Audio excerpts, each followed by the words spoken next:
ये विधि विवाह पढ़े संसारी।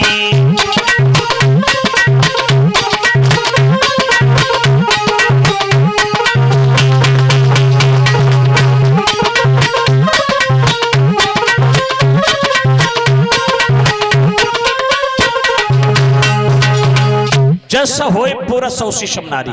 जैसे पति हमारी अच्छे विचार भाव वाला तो पत्नी को भी होना चाहिए, पत्नी अच्छी है तो पति को भी होना चाहिए। अब देखिए पत्नी तो बेचारी बहुत सेवा कर रही है पति की, और वो पति पत्नी की बात नहीं माने, यदि पत्नी के साथ मार पिटाई करे। पत्नी को दुख कब होता है? जब पति कितना भी पैसा कमाता हो, पत्नी जब बिल्कुल भी नहीं कमाता हो वो नमक से खा लेगी, पर जिसका पति पैसा कितना भी कमाता हो, या गलत संगत में बैठा हो, जुआ खेलता हो, दारू पीता हो, तो पत्नी को बड़ा दुख होगा। इसलिए मेरे भाइयों, कभी भी पत्नी के साथ भी छल कपट नहीं करना चाहिए। एक पत्नी, देखिए दिल्ली में हमारा आश्रम है, तो सुबह से शाम तक वहाँ लोग आते हैं पूछने के लिए। तो एक हमारी एक बहन आई और आकर के बैठ गई, अच्छी से धूप पड़ रही थी, ठीक दोपहरी थी, आके बैठ गई और बैठ करके रोने लगी। तो मैंने पूछा बहन क्या बात है, क्यों रो रही है? कहने लगी भैया मैं हर चीज से संपन्न हूँ, भगवान ने सब कुछ दिया है, 4-4 मेरे मकान हैं दिल्ली के अंदर, 4-4 प्लॉट हैं, मेरे बच्चे भी ठीक हैं, पर मैं एक बात से परेशान हूं। मैंने पूछा क्या? क्या बात है? तो रोए की गई भैया जब मेरे पति शराब पी के घर में आते ना तो मेरा हृदय टूट जाता है। मैं सिर्फ हारी तो अपने पति से, और कभी कभार जुआ भी खेल लेते हैं। और मैं ये सत्य कह रहा हूँ, जो मेरे भाई जुआ खेलते हैं उनके घर में आज तक कभी बरकत नहीं देखी होगी, क्योंकि उस घर में कलयुग का वास होता है। मेरे भाइयों अपनी मेहनत पर विश्वास करो, अपनी मेहनत कीजिए, मेहनत करोगे मेहनत रंग जरूर लाती है। आज तुम जुआ खेलोगे, शराब पियोगे, तो तुम्हारे बीच में होने वाली संतान भी जुआ शराब खेलेगी पिएगी। अपने बच्चों के अच्छे संस्कार दीजिए, क्योंकि ये बच्चे बड़ी मुश्किल से मिलते हैं भैया, बड़े सौभाग्य वाले हो जो बच्चों को आपके बीच में हैं। तो वो बहन रोए की बोली भैया क्या करूं, मैं सिर्फ अपने पति से परेशान हूं। काकई वाने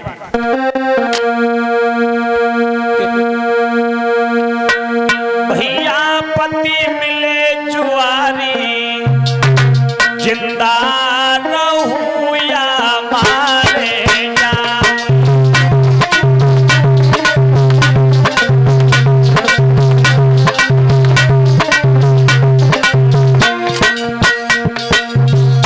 पत्नी कभी भी नहीं झुक सकती, वो हर जंग लड़ सकती है पति के लिए, लेकिन झुकेगी तो अपने पति के सामने झुक सकती है। इसलिए मेरे भाइयों वो समय वो मौका अपनी पत्नी को मत दो जो झुकना पड़ जाए। भैया पति मिले जुआरी, जिंदा रहूं या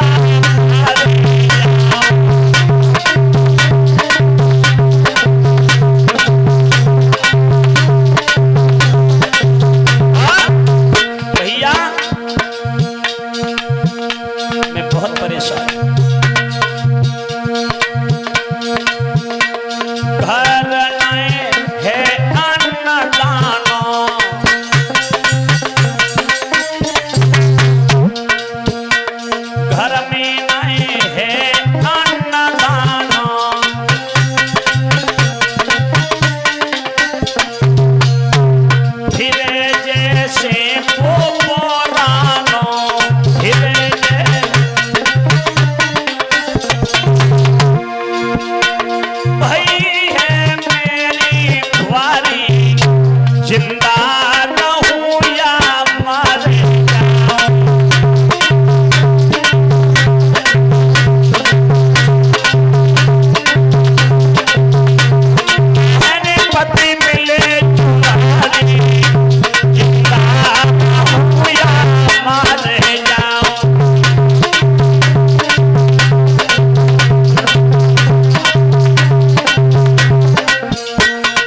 बच्चों का भविष्य बिगड़ जाए,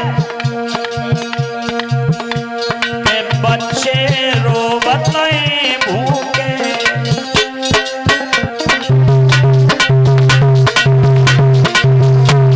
लाज गई सब में हारी, जिंदा रहूं या मर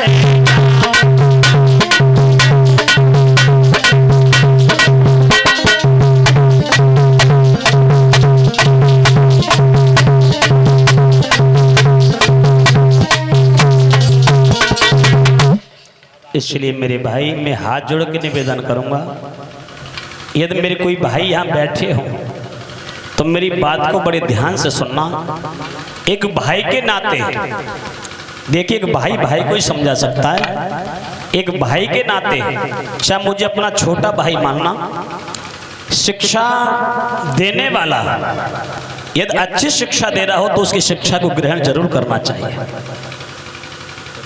तो मुझे अपना छोटा भाई मानना, एक भाई के नाते मैं अपने बड़े भाइयों को, छोटे भाइयों को ये समझा रहा हूँ कि ऐसा समय अपने बच्चों के बीच में मत आने देना जो बच्चे दर दर की ठोकर खाएं, भटकते फिरें। तो जीवन में, इस जीवन की तो चले क्या है, आगे आने वाले जीवन में भी हमें और आपको शांति नहीं मिल सकती है। मजदूर रोता है, क्या करूं, मेरे पास तो कुछ नहीं है, मैं इतना गरीब हूं। जंगल में जाता है, लकड़ी तोड़ करके बाजार में बेच के गुजर करता है।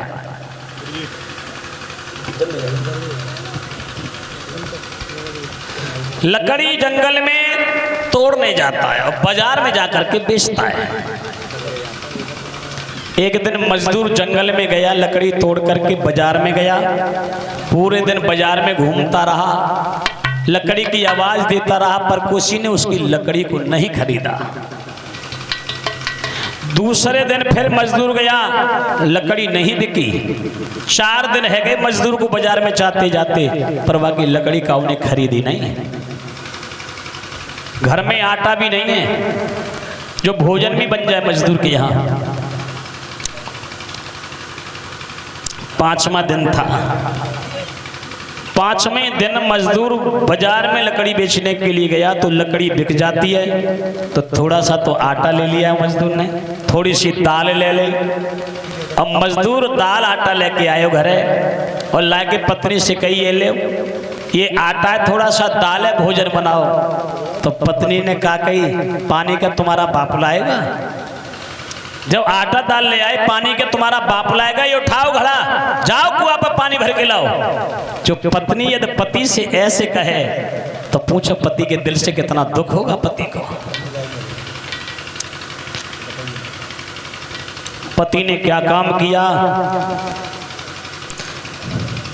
पति ने घड़ा लिया और सर पर रख के कुआं पर पहुंचा पानी भरने। पति ने पानी भरा, अब पानी भर के कुआं से सर पर रख के घड़ा वापस आ रहा है। तो देखिए, भगवान अपने भक्त को दर्शन जरूर देते हैं। और जो आनंद गरीबी में, वो आनंद अमीरी में ना आए। देखा होगा जो चैन से गरीब सो करके 2 रोटी चटनी से खा लेता है ना, वो अमीर कभी नहीं खा पाता। गरीब सुबह से शाम तक मजदूरी करता है और आके रोटी खा के सो जाता है, उसे कोई समस्या नहीं होती कि सुबह क्या करना है।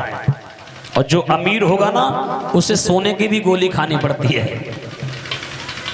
उसका दिन जाता है बकबक में, रात कटती है धक-धक में, उसे सोने की भी गोली खानी पड़ती है, उसे नींद नहीं आती। इसलिए जो आनंद गरीबी में है वो अमीरी में नहीं है। कि मन लागो मेरे यार फकीरी में, जो सुख पायो मैंने राम भजन में,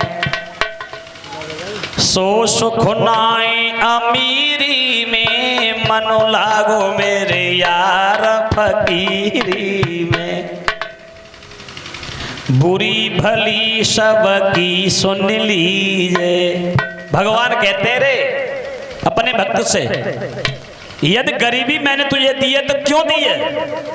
क्योंकि तू गरीबी में मेरा नाम ले सकता है, और तो अमीरी दे दूंगा तो समय नहीं मिलेगा मेरा नाम लेने के लिए। इसलिए अमीरी और गरीबी भी ईश्वर अपनी मर्जी से देते हैं प्यारे। तो भगवान कहते हैं बुरी भली सबकी सुन लीजिए, और गरीबी में लोग बुराई भला कहते हैं। बुरी भली सबकी सुन लीजिए, कर गुजरान गरीबी में, मन लागो मेरे यार फकीरी में। भगवान के भक्त बन के रहो प्यारे। देखिए भगवान अपने भक्त से बहुत प्रेम करते हैं। परीक्षित महाराज, ईश्वर अपने भक्त से बहुत प्यार करते हैं, बहुत प्रेम करते हैं। जैसे एक मालिक और कुत्ते को पालता है, और देखिए पालतू कुत्ता में और फालतू कुत्ता में अंतर होता है। पालतू कुत्ता को मालिक पालता है और सुबह उसका पट्टा पकड़ के गली में रोड पर घुमाता है, और पालतू कुत्ता को ऐसे ऐसे भोजन खिलाता जो वाहु न खाए हो। पालतू कुत्ता को ऐसे नहलाता जो स्वयं न नहा हो बस साबुन से, लेकिन पालतू कुत्ता को जरूर नहाएगा।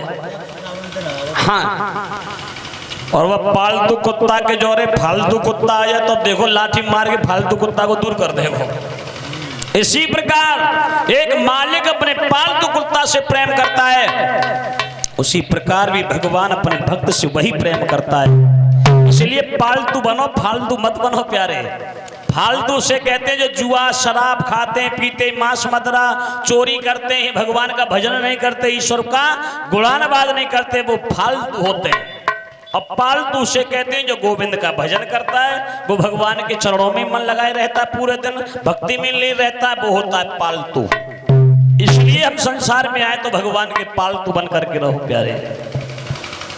अब वो मजदूर घड़ा लेकर के सर पर रख के आ रहा है, अब भगवान एक संत बन करके जा रहा है। जैसे ही भगवान को देखा मजदूर ने, घड़ा लायो जमीन पर रख लियो,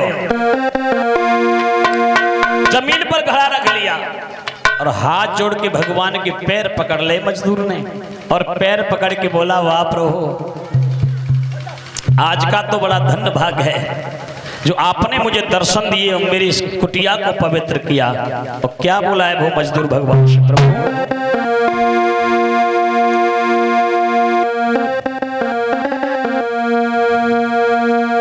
अरे जागी हमारी डगरिया, फेरो नजरिया, जागी हमारी डगरिया, फेरो नजरिया।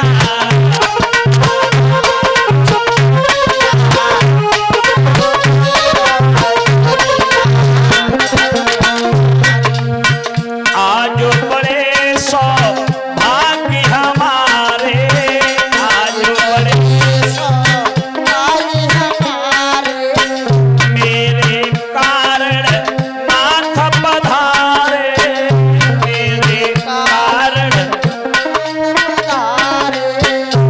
अरे तन की फड़क पसुरिया, प्रभु फेरो नजरिया, जागी हमारी डगरिया,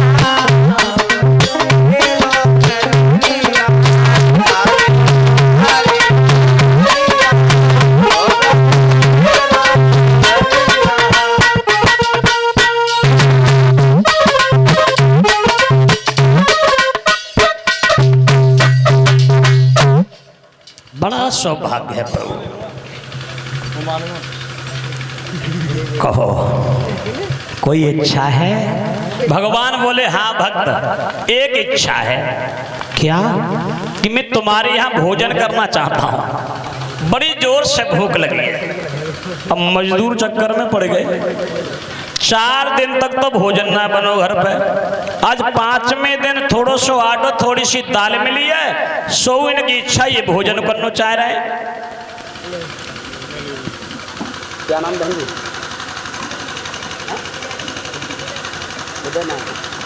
ये 501 रुपया उदय नारायण पुजारी की छोटी पुत्र वधू हैं।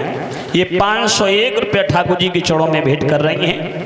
भगवान बहन की हर इच्छा को पूर्ण करें, और ये मेरी बहन इसी प्रकार दान की तरफ हाथ बढ़ाती रही। बोलिए वृंदावन बिहारी लाल की। मेरे भक्तों, मजदूर कहने लगा प्रभु यदि आपकी इच्छा है तो चलिए मेरे यहाँ भोजन जैसा भी है वैसा ग्रहण कीजिए। अब मजदूर घड़ा लेके आयो, आगे आगे मजदूर, पीछे पीछे भगवान आ रहा है। घड़ा रसोई में रखा, पत्नी से बोले काम करो जल्दी भोजन बनाओ। क्यों बनाओ जल्दी? अरे देवी, हमारे यहाँ एक ब्राह्मण आए, एक संत आए, और जाके दरवाजे पर जाके कुटिया पे संत आ जाए तो बाकी तो बड़े सौभाग्य है, बाकी कुटिया ही पवित्र रह जाए। एकदम झुझलाए के बोली भगा दो वो महात्मा यहाँ से। 4 दिन है गए, रोटी नहीं मिली है, 5वें दिन में मैं खाऊंगी तुम्हें खिलाऊंगी कि जब बाबा खिलाऊं। तासु कह दो बाबा से कहीं दूसरी जगह जाके मांग लेंगे, हमारे यहाँ कोई भोजन नहीं है। मजदूर बोला ऐसे मत कहो। पत्नी बोली बिल्कुल भगा दो यहां से। मजदूर बोला नहीं, तुम भोजन बनाओ। ठीक है। अब पत्नी ने भोजन बनाया तो 3 रोटी बनी, इतना आटा था 3। तो देखो कैसी पत्नी बानी, 1 रोटी तो पहले अपनी अलग रख दी कि जी तो मेरी रोटी है मैं खाऊंगी जाए। 1 दे दी अपनी लड़की को, ले बेटी तू खा ले, और 1 दे दी पति को, जब तुम खाओ चाहे जब बाबा खिलाओ। थोड़ी सी दाल रख दी कटोरी में, 1 रोटी रख दी। अब वो मजदूर अपने वाला भोजन थाली में रख के और भगवान के पास पहुंचे, ये लो प्रभु आप भोजन ग्रहण करो। अब भगवान भोजन ग्रहण कर रहा है और मजदूर हवा कर रहा है पंखा से। जब 1 रोटी भगवान ने खा ली, सही मजदूर हाथ जोड़ के बोलो कहो प्रभु कुछ और इच्छा है? तो भगवान बोले मजदूर से, हाँ बेटा,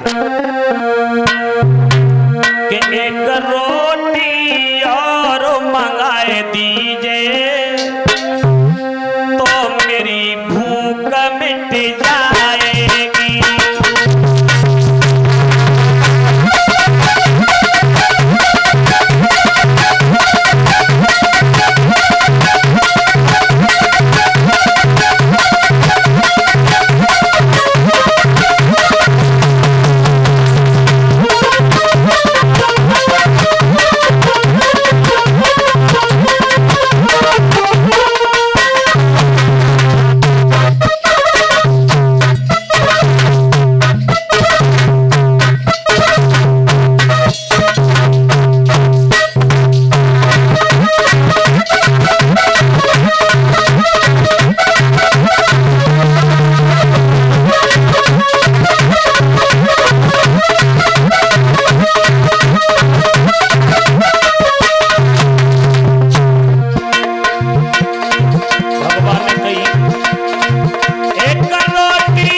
भगवान बोले कि 1 रोटी और मंगाए दीजिए, बस मेरी भूख मिट जाएगी।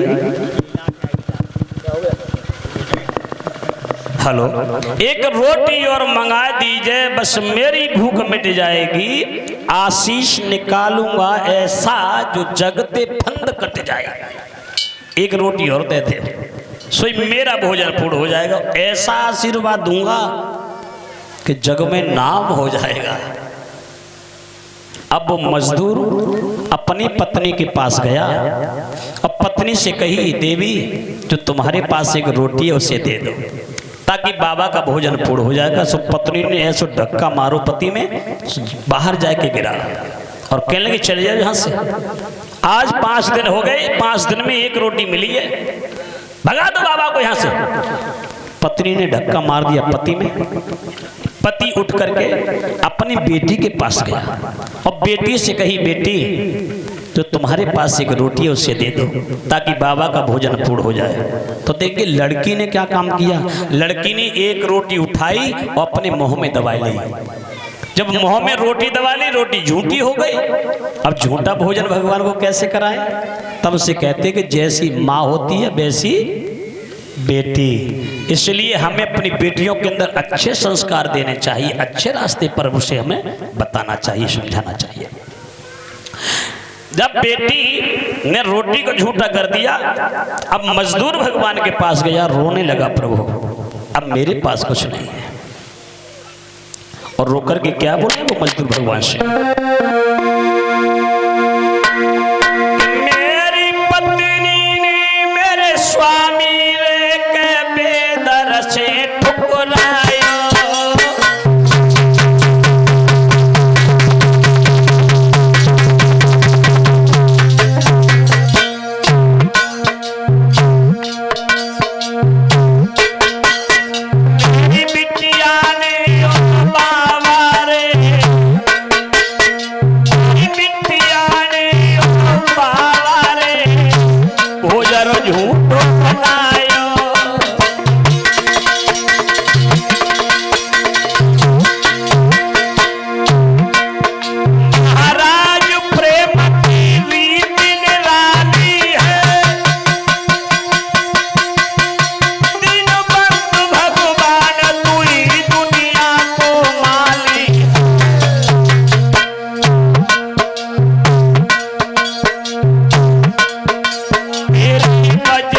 सुनी